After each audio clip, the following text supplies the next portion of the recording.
ကျွန်တော်ဟာပြင်ပြောပြပါမယ် N with E နဲ့ဆုံးနေဆိုရင်ဒီထည့်မယ် vowel နဲ့ consonant တွေ့မယ် VC ပုံစံတွေ့ရင် consonant ကိုနှစ်ခါပေါင်းထည့်နောက်တစ်မျိုးက consonant နဲ့ Y တွေ့ရင် Y ကိုဖြုတ် IED ထည့် vowel နဲ့ Y တွေ့ပြီဆိုလို့ရှိရင်ပုံမှန် ED လို့ထည့်ပြီးရုံပဲ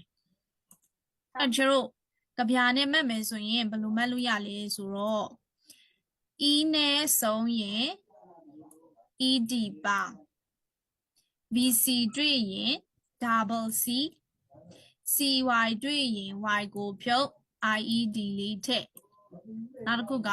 VY တွေ့ရင် ED ပေါင်း regular verb ဖြစ်ကြဟုတ်ပြီနော်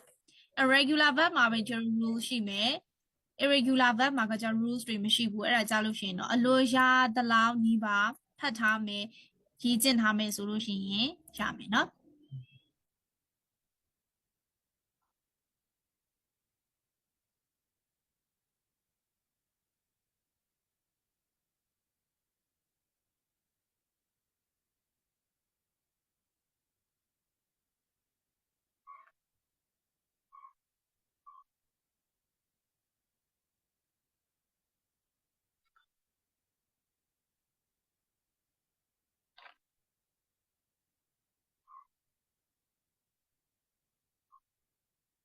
ကိုလက်ထဲမဆက်ရင်လေဒီဘက်ဘေးမှာထွက်ရေးလဲရတယ်နော် Alex